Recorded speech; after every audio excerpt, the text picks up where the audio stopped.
Welcome to Cardium from RES Medical, the podcast that gets to the heart of travel healthcare and asks, what's your why? With each episode, we explore the topics and issues that impact healthcare professionals in the fields of nursing and allied health. Now, here are your hosts, Sunny and Matt.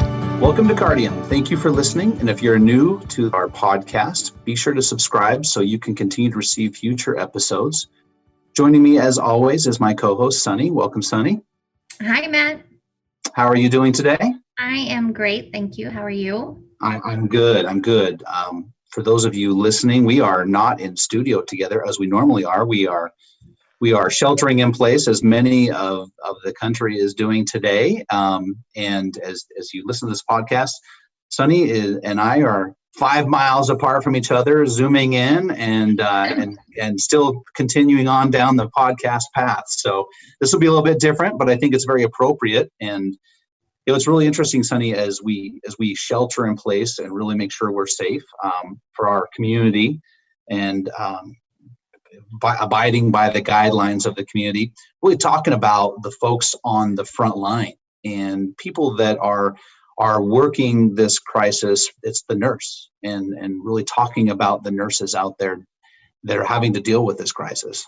The medical challenges that people are all facing, not only as those of us that are laymen or civilians to it, but those that are working in the hospital or healthcare fields are having to face, because not only do they have to go home to it and be fearful of what they are potentially bringing home, but what they're facing every day, and they have to put their fears at bay, if you will. We really want to spend this episode celebrating those men and women serving, and what better way of doing that than to celebrate them for National Nurses Week. Which is pretty, the world continues to turn, and we talk about National Nurses Week. Just thinking about, there's over 3.8 million nurses in the United States. Grand scheme of things, that's not very many people, and they're all called to deal with a lot of things going on here.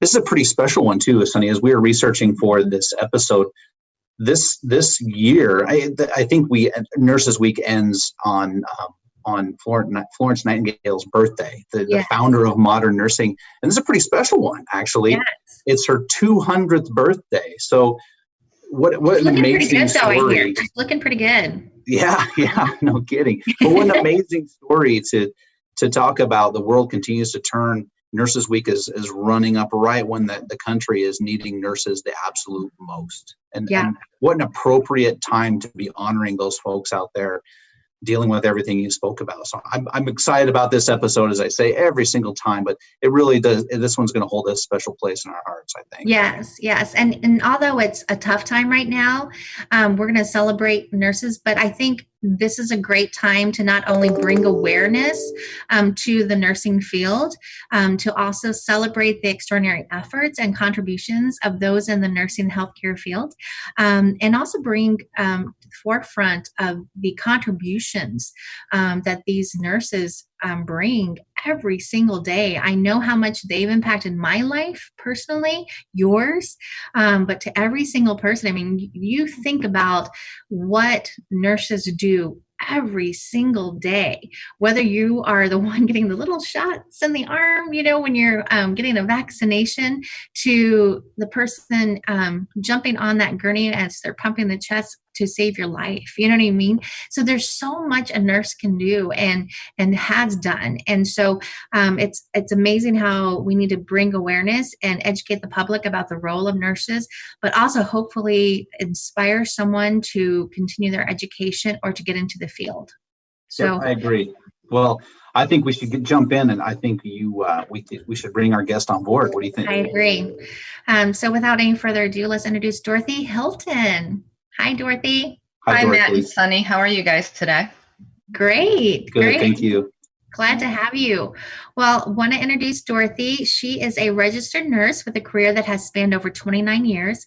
Her experience is vast. She's been a director of surgical services, an ICU, CCU nurse with balloon pump experience, Department of Defense healthcare nurse, patient advocate, a travel nurse, and a budget planner. Dorothy is highly skilled in planning and directing the day-to-day for nurse managers and their staff, as well as providing inpatient support to all patient types, including veterans, chemotherapy, critical care, and post-ops. She received her ADN in 1991 and followed with her BSN from South University, graduating summa cum laude. She prides herself on being a leader, a change agent, and providing each and every patient with superb health care. Dorothy is also a military spouse to a colonel with more than 30 years of service. Welcome. Thank you. As we spoke about National Nurses Week coming up, I think it's great to have someone with your experience coming on board and joining us. So thank you. Yeah. We're always curious to hear the stories of our guests. So I think it's appropriate to jump right in. What inspired you to become a nurse? Well, around my 20s, my grandmother passed away. And during the time that she was in the ICU, CCU sort of area, I sort of got introduced into nursing. And just watching the care that she received and stuff and how they were with my grandmother made me aspire to be just like that with my patients. Almost like you're treating your family member and not a patient. But that made me interested. It started the whole cycle. Yeah. It's amazing how one little thing like that can really change the course of your life and to really almost give back to a profession that has helped you or your family. Yeah, absolutely. And I've inspired others. In fact, I was listening to you guys talk about the nurses on the front line. And one of my granddaughter's friends ghosted with me in the OR. And she is now an ICU nurse. She graduated 4 years BSN, and she volunteered to go to New York. The Cleveland Clinic took 25 people, and they all went to New York, and they're there for 4 weeks helping out.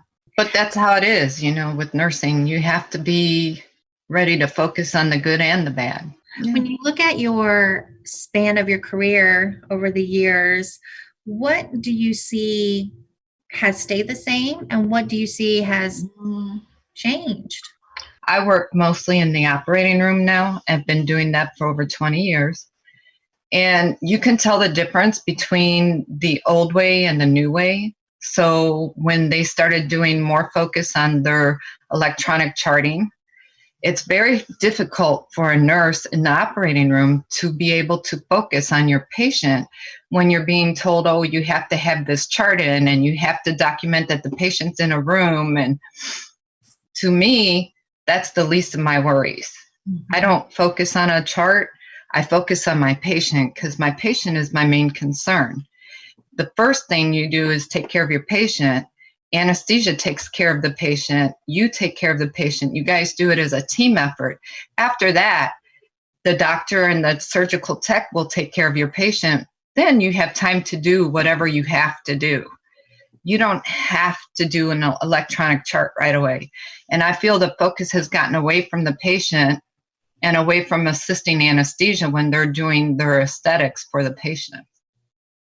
That's a good point, because as a patient, you're lying there, you're seeing the lights, you're seeing it's cold, and you're scared and fearful. That's just So that was one of my biggest things. So Dorothy, one of the things that I've learned over the years in my previous life working with young nurses and therapists and student outreach is that it's really important to have mentors, and especially when you're getting out into the field. And so you've been in this career for some time, and a little birdie has told me that you are very passionate about mentoring, and I want to hear your thoughts on that, and tell me a little bit about your thoughts on giving back and how you go about doing that. I believe that it's very important for us as the older nurses to take the younger nurses, like they say, under your wing. you have to show them like the proper ways, proper techniques, but you also have to show them how to care for your patients. Some of them, like I had alluded to before, they're so worried about charting, and they're so worried about, I got to get those times done. I got to get them in there. They have to learn that that's not what you're there for. I understand you have to chart and you have to do things, but those things can wait till the end of the day. Take notes. Comfort your patient. Take care of your patient. Assist anesthesia if you're in the operating room, because nothing happens to your patients until anesthesia has worked with them. Sure. A lot of times those patients, before they go to sleep, they're so scared. All you have to do is teach somebody. You hold their hand. You talk to them. You let them know that everything's going to be okay. There's nursing things that you have to do, but you also have to teach them how to be, I don't want to say more human, but more compassionate, because you have to have that compassionate component to make it all come together. They teach you all that sterility and all that stuff in school, but somebody has to tie it all together for you. And I feel that as a mentor or a preceptor in the operating room or in any focus of nursing, that's how you tie it together. You teach them the compassion component that goes with their sterile technique. And that's a good point, because you learn the books side of things, you right. learn the skill lab part of things, but now you've got to learn the human component of right. things. Mm-hmm. That gets forgotten. Is there a structured way that you go about doing this when you're precepting, or how do you mentor, or how do you encourage people to advocate best?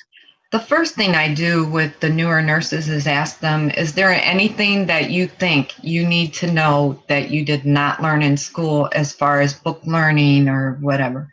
And once you get your communication going back and forth, that is extremely helpful.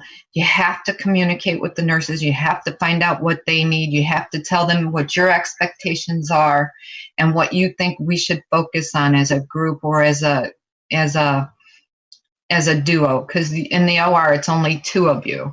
So you'll have somebody for a whole week and you're teaching them how to do like general cases. Okay, so what went well this day and what didn't go well? What do you think you need to focus more on? And what do you think you need to not focus more on? So a lot of the things that you teach them come out, like you said, with the human component. A lot of the stuff, the sterility, the insertions of Foleys, the prepping of a patient, a lot of that stuff can be done like in a technical environment. But the stuff that I'm trying to teach them is how to take care of a patient. That patient is like your family member. You know what you want your family member to feel like when they're in the operating room or in the hospital. You want to have your family member feel comfortable knowing that you're there to take care of them. And that's one of the things that I think you have to have them know, is how to take care of a patient. I think that's interesting. I think, in school, it's almost though they're trying to get them to desensitize so that they can learn. Right. Mm-hmm. You're trying to zero them back in. Right. In the middle. And so that's really interesting. And so you gotta tie it all together. Yeah. That's amazing. Thank you. You're welcome. Well, Dorothy, we've spoke to quite a few folks, medical professionals that have decided to look at travel or contract staffing as something that they, part of their career path. And, as Sunny was reading your extensive bio, really, you've done so much. But I'm always curious of what was the deciding factor, or what really inspired you to look at taking your show on the road and doing contract or travel nursing. Well, when I graduated and I worked at one place and I did critical care, ICU, and chemotherapy, and I had went to the OR. So in a 9-year span of time, I had done 3 or 4 different jobs. I decided one day in the OR that I didn't want to be stuck in this one little place all the time. I wanted to expand my horizons and go and do other things and see how other people did things. So I decided to travel.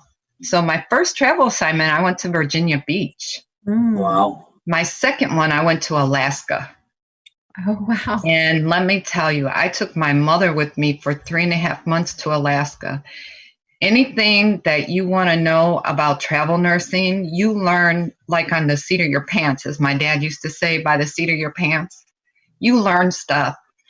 But the thing that I like the most is learning from different cultures, going to different states, seeing stuff that I've always wanted to see that I would have never seen if I didn't do the travel bit. So because of my travel, I have seen 43 out of 50 states. Wow. Yeah. And I've done mostly everything that I've wanted. I've visited, I've been to Seattle. I've been to Alaska. I had never went to Hawaii, so that might be on my bucket list. But I was drawn more toward the Pacific West. It's just intriguing because you can pick where you want to go. And more than likely, there will be an assignment there and you'll get to do what you want to do. You'll have time to go out and explore and do things. You don't just sit and go to the hospital every day. And that exploration gives you a chance to view things in a different way. So when you start looking at, taking an assignment and the two that you'd mentioned, your first and your second, there's probably a lot of that. I mean, the culture that you had mentioned and microculture in the hospital even, and the different folks that would be on staff. What are the ways that you, on a short stint, you only have a matter of days and weeks to connect with staff. What are the ways that you have found in your experience when you do travel that you are connecting with the staff when you get to an assignment and knowing that you're only going to be there a short time and they've all got their own lives? What are some of the ways that you found that have been really effective for you? I always think that it's nice to take a welcome. Instead of them welcoming you, you welcome them, because you're there to help them. They're not there to give you a party or have you, see things differently. For one, I make homemade quiche. I make little lunches. I do all kinds of different things. One day I took coffee and bagels, and everybody loved it and liked it. And it's just the homey things that you do, and just taking care and making sure that the staff that's there has what they need to survive, and not what you need to survive. But of course, you have to know where the ins and outs are, organization-wise, but you're also there to help them. So you try to make your focus on them, and it makes it more comfortable and cohesive between the two of you. I think we said this before when we talked about how you change the tone of the conversations, and remembering as a traveler, you're not there for the water cooler conversations, but you're there for the potluck conversations. Right. A little bit different. Yeah.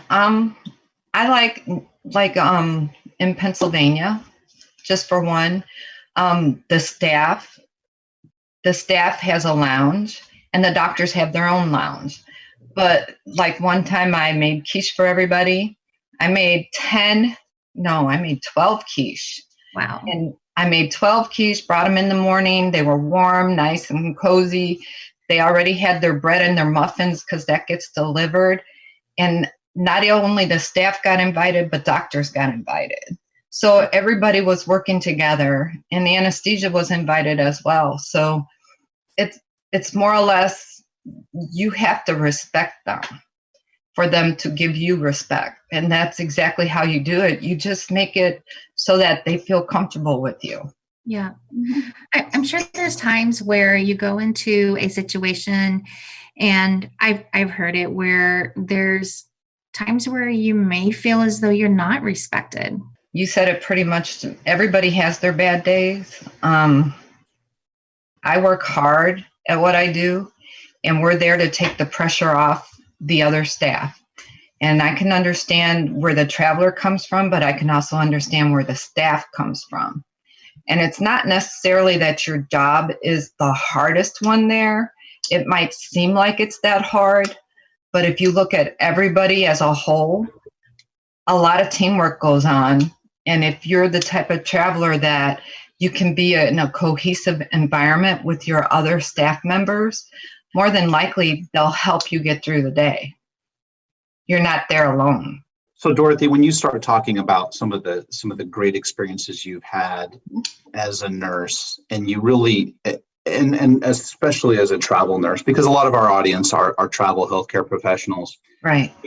that can you tell us some of the positive feedback that you received from the perm staff about maybe a unique perspective that you brought, where maybe there was folks that you worked with that had never traveled. They'd only been in that hospital after they became a nurse or became a tech or a therapist.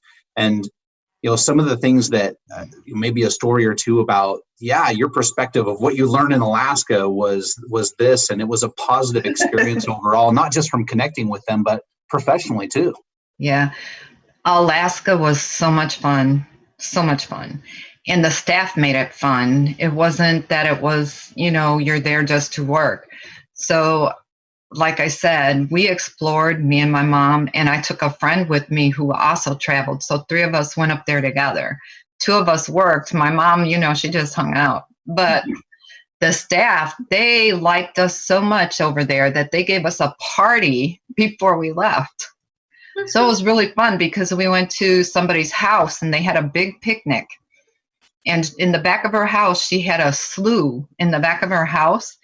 And in this slough, the moose were grazing. So it was like awesome.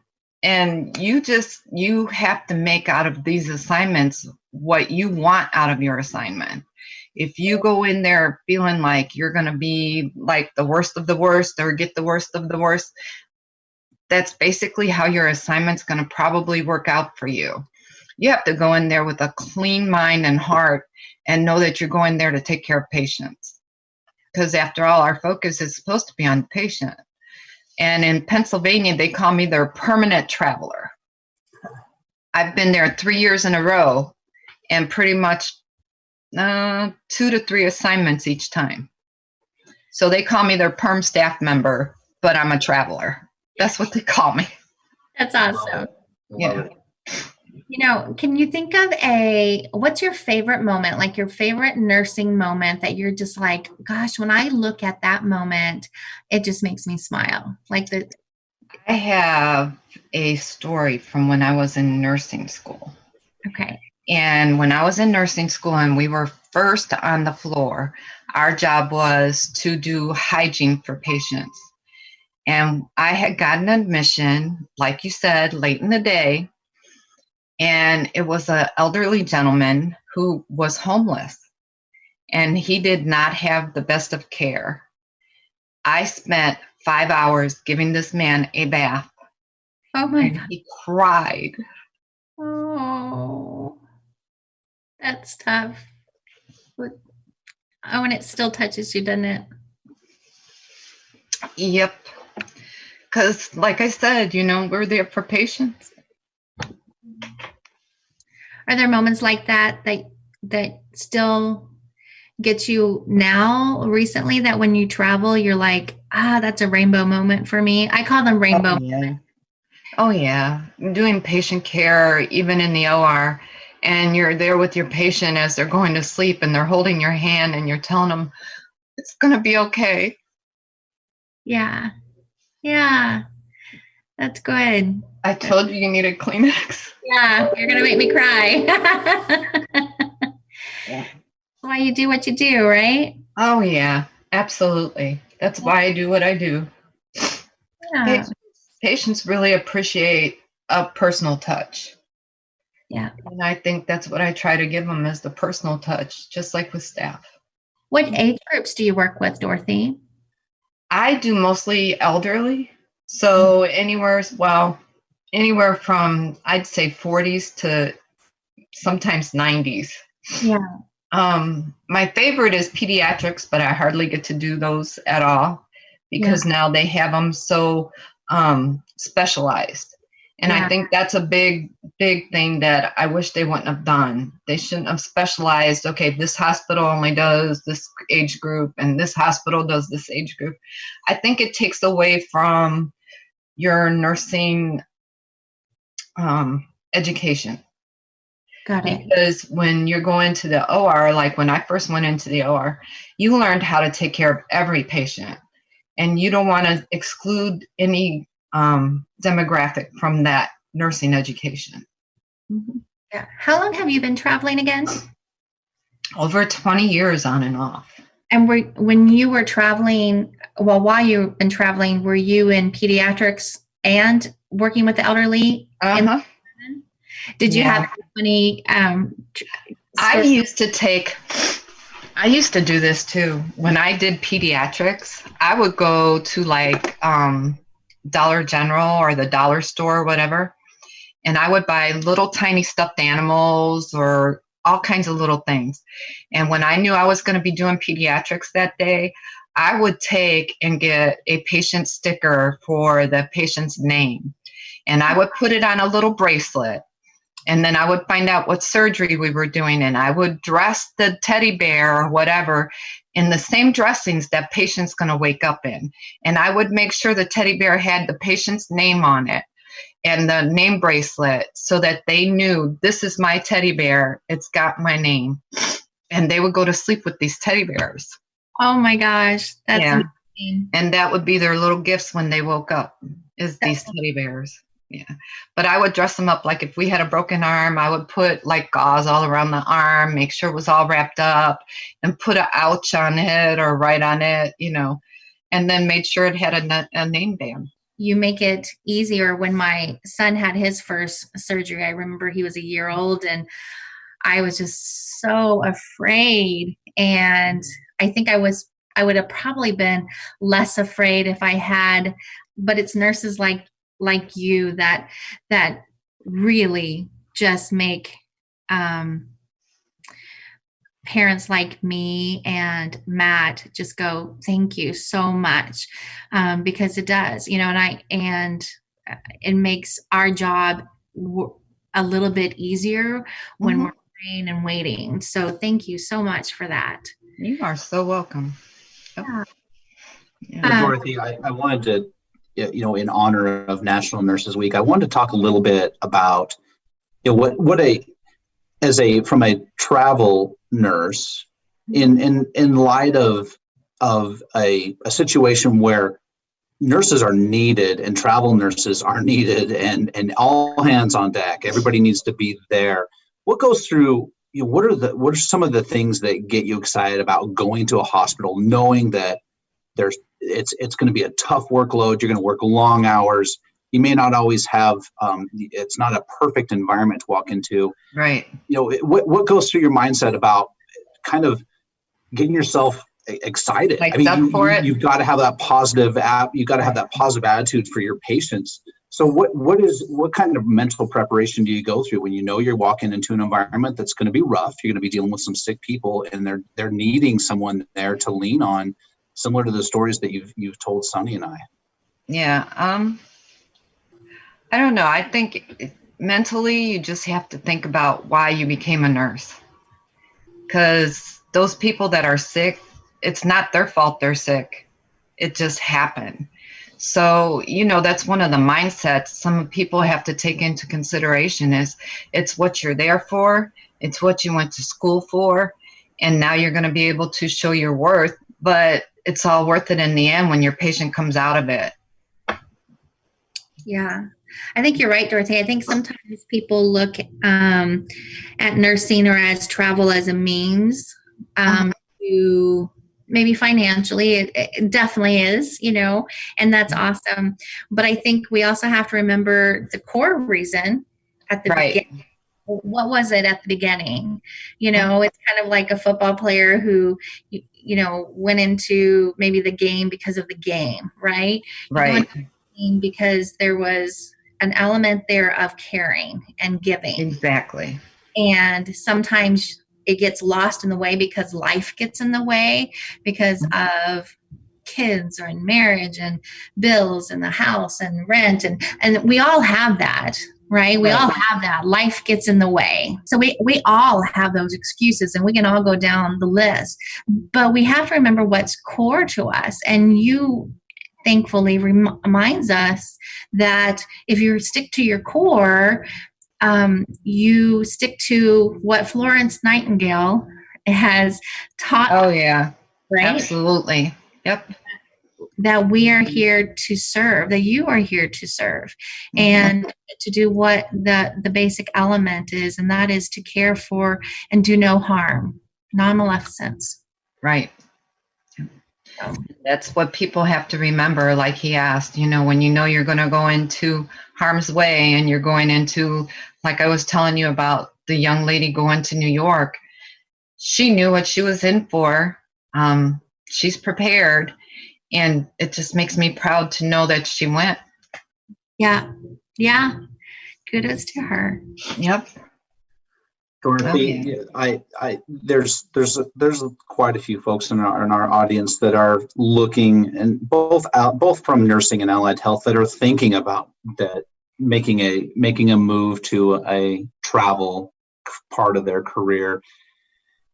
If you had to offer some inspirational tips or pieces of advice, or for folks that may be on the fence whether or not it would be fulfilling enough professionally or personally, do you have some tips that you would tell anybody, whether they be a tech or therapist or a nurse? Oh, yeah.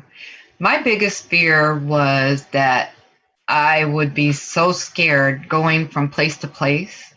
I think my biggest fear was not liking what I chose to do. And let me tell you, there should be no fear of choosing to do a travel job. You can go, like I said, and do things and experience things that you would never experience anywhere else except doing travel. And as far as that, you have to learn your surroundings. You have to get in with the staff. You have to figure out what's their ideas or their needs as far as you're traveling there to help them. And I think that's one of the things you have to remember. You're not only there for a paycheck, you're there to help them. And that's one thing they have to remember. Paychecks are good, but helping and doing what you're supposed to be doing as far as patient care or any kind of care, you travel, you get days off, you can do anything you want to do as long as you have your mind open for it. I love that. It's great advice. And I think it applies to anybody deciding to make that. Just remember absolutely. What's in your heart. I love it. You have to remember. Yeah. And that's the best thing I can tell them. It's great advice. Thanks. Dorothy, as you look back at your career as a nurse and all the things you've done, can you think of a time or a moment in time when you say, this is like the light bulb went off, when you say this was the moment that you really realized that you're in the right place and you're doing the right thing and you've found your path? Can you think of that time, or maybe it was a scenario of when that happened with you? In the operating room, I think after I had started traveling, probably the first travel assignment, no, I'd say the second one in Alaska. And I was standing next to a patient holding their hand, and the patient started to cry. Oh. And just knowing that I could comfort that patient and still focus on my job was the biggest thing I could ever have done. So, yeah. So that would be my biggest, probably when the light bulb went off and said, okay, you're in the right place, right time, right moment, right career. And you can teach people from this experience. That's got to be pretty special to think back on that. Yeah. All the things that you thought about that you can pick out that one moment in time. Not many people get to say that. So that's neat that you were able to think of that. So that was it. That was the lightning struck, and it was very much of what that patient needed, and quite frankly is what you needed too. Oh yeah, because anesthesia couldn't do their job. She was a wreck. So just to get her calmed down enough for anesthesia to be able to say, okay, now I can focus on what I need to do. Yeah. So yeah. That's great. That's awesome. Yeah. It's very, it's awesome when something like that happens. It's awesome. Yeah. I think there's another instance when my granddaughter's friend asked me to go with me to work one day, and I got it okay for her to go with me to the OR. And I took her to the OR, and she was just beside herself thrilled that she got to go to the OR. And then when she got accepted into the nursing program at Cleveland State, I was one of the first people she called. Oh, that's what a great impact you made on her life, probably forever. The ripple effect is just far and wide. Oh yeah.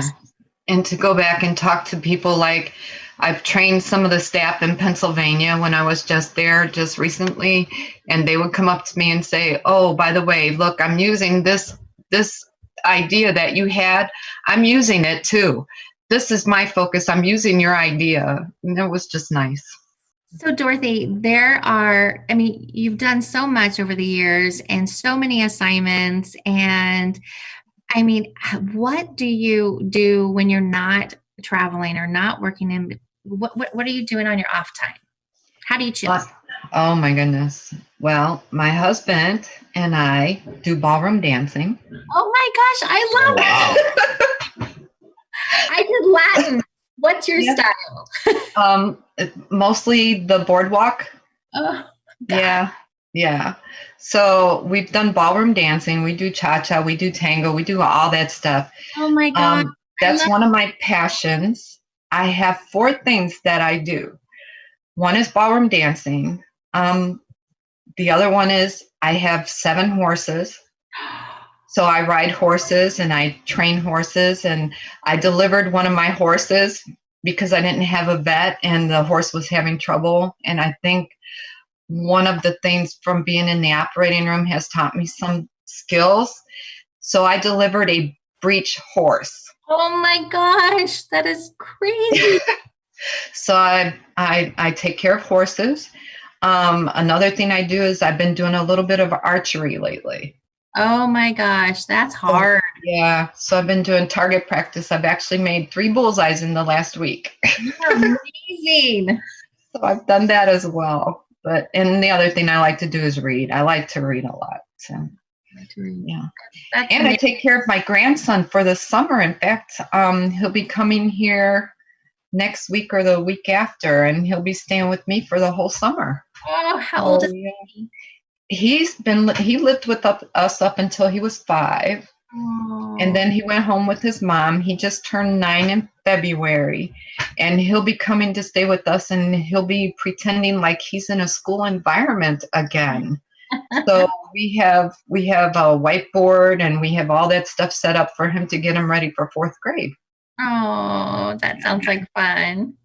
Oh my gosh, you are busy, but that sounds so much fun. Oh, it's great though, because we teach him how to ride. We teach him how to do, like farm things. We have a garden that we're going to put up, and he's going to be in charge of the garden with my husband, and just stuff to keep him busy and keep him active and keep him acclimated during the summer, keep him growing as far as mathematics and stuff. It's a job that's continual.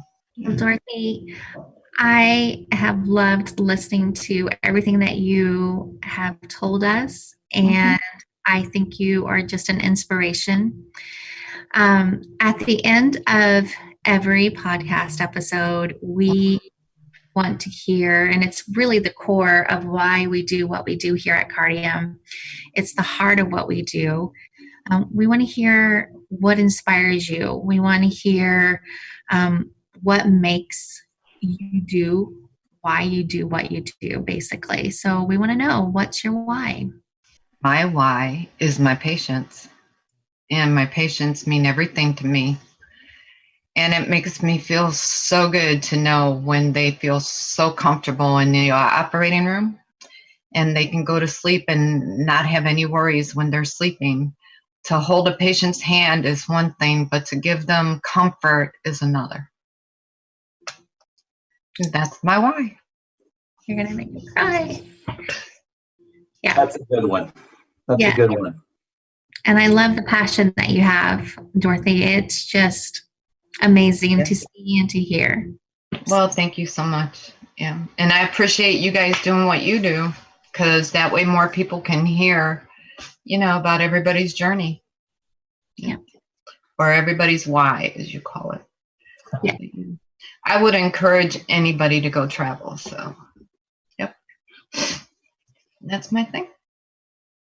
Well, thank you very much, Dorothy, and thank you to welcome. the near 4 million nurses out there that are on the front lines, holding their patients' hands, giving the comfort, providing the care. What an honor, and it's been a special episode, and we really do. We do love our nurses. National Nurses Week in May, and it's been great. So thank you very much. Thank you. That's going to wrap up today's podcast, folks. We would love to hear from you, so please drop us a review. Let us know what your thoughts are on today's topic or anything else you'd like to discuss. Sunny, it's been an honor and a pleasure as always. Thank you. Thank you, guys, and happy Nurses Week to all my working nurses. Hopefully they're staying safe. Absolutely. Be well, everybody. You've been listening to Cardium from Aureus Medical with your hosts, Sunny and Matt. We're the podcast that gets to the heart of travel healthcare. To subscribe, access show notes, or to learn more, visit cardiumpodcast.com, CARDIUM podcast.com. Or wherever you're listening, be sure to rate us, review, and subscribe. Thanks for tuning in. Until next time.